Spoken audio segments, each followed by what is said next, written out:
कौन थी वो? मैं 8 महीने की प्रेग्नेंट थी और अपनी डिलीवरी के लिए अपने मायके गई थी। माँ ने मुझे फोन पर बताया, घर के पीछे की तरफ जो खाली जमीन थी ना, वहां पर एक नया कमरा बनवा लिया है। इतने सालों के बाद जैसे ही अपने घर में कदम रखा, कुछ अलग सा लगा। माँ, ये घर के पीछे की तरफ नया कमरा बनवाने की क्या जरूरत थी? अरे बेटा, घर के पीछे दूर दूर तक खाली जमीन है। तेरे पापा को कई दिनों से लग रहा था कि यहाँ पर एक कमरा बनवा लेंगे तो ताजा हवा मिल जाया करेगी। अब तो ये सब छोड़ और चल जल्दी से दूध पी ले। माँ, मैं थोड़ी देर में पी लूंगी, आप सो जाओ। मैंने दूध का गिलास उठाकर उस खिड़की में रख दिया।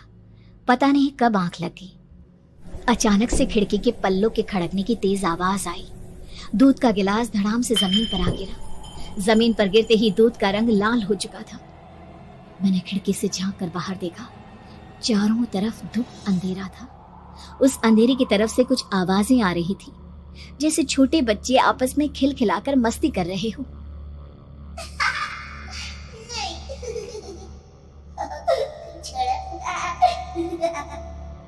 इतनी रात को इतने घनघोर अंधेरे में बच्चों की आवाज कैसे आ रही है? घड़ी में वक्त देखा तो ठीक 12 बजे थे। देखकर मैं सन्न रह गई। बुरी आत्माओं और भूतों की कई कहानियां मैं सुन चुकी थी। वक्त भी कुछ ऐसा ही था। ऊपर से मैं प्रेग्नेंट। सुना था कि ऐसे वक्त में अक्सर बुरी आत्माएं औरतों का पीछा करती हैं, तो क्या मेरे पीछे भी?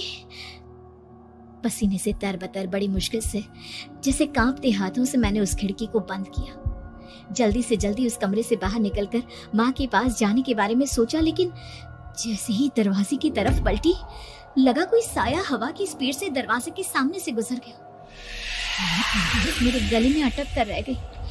मैं जोर से चीख कर माँ को बुलाना चाहती थी, लेकिन वो आवाज खुद मेरे कानों तक नहीं पहुंच पा रही थी। तो माँ तक कैसे पहुंचती? खिड़की के पल्ले एक बार फिर तेज हवा के झोंके से धड़ाम करके खुल गया और पूरी ताकत से मैं चीख पड़ी। जानती थी मेरी चीख की आवाज सुनकर कुछ ही सेकंड में माँ वहां पहुंच जाएगी, लेकिन ऐसा कुछ हुआ ही नहीं। मेरा कलेजा डर के मारे फटा जा रहा था। आखिर माँ ने मेरी आवाज क्यों नहीं सुनी? इतनी गहरी नींद में तो माँ कभी नहीं सोती। ठीक पीछे खुली हुई वो खिड़की। मुझ में इतनी ताकत नहीं बची थी कि मैं पलटकर उस तरफ देख भी सकूं। हवा का एक सनसनाता हुआ झोंका उसी वक्त मेरे कानों से आकर टकराया। लगा जैसे किसी ने दबी हुई आवाज में धीरे से मुझसे कहा, चली जाओ यहाँ से। मैंने दोनों हाथ अपने कानों पर रख लिए और एक बार फिर ताकत लगाकर जोर से चीखने की कोशिश की। माँ! पापा! मेरी आवाज उस कमरे की दीवारों से टकराकर वापस मुझे ही सुनाई दे रही थी। जितनी ताकत के साथ मैंने चीखने की कोशिश की थी, कुछ ही देर बाद उससे कहीं ज्यादा तेज और दर्दनाक चीख मुझे सुनाई देने लगी। ये आवाज ठीक मेरे पीछे खिड़की से आ रही थी। वो आवाज मेरे कानों में पिघलते हुए लोहे की तरह गिर रही थी। उन आवाजों में हैवानियत थी। वो आवाजें किसी इंसान की नहीं है, इतना मैं समझ चुकी थी। कांप रहे हाथों से मैंने अंधेरे में कुछ ढूंढने की कोशिश की। तभी अचानक मेरा हाथ बेड पर रखी टॉर्च पर पड़ा। किसी तरह ताकत लगाकर टॉर्च का बटन ऑन किया, लेकिन ये क्या? सामने दरवाजे पर 3 छोटी लड़कियां खड़ी हुई थी। उनके हाथ में स्टील के चमचमाते हुए चाकू थे। मैं घबराकर लड़खड़ाई और पीछे की तरफ हटी, लेकिन तब तक वो मेरे पास आ चुकी थी। उनकी गर्दन टेढ़ी थी और उनके हाथों के वो चाकू मेरे पेट को निशाना बनाने को तैयार। मैं जोर से चीखी, नहीं, छोड़ दो मेरे बच्चे को, मत मारो, मत मारो, छोड़ दो मेरे बच्चे को।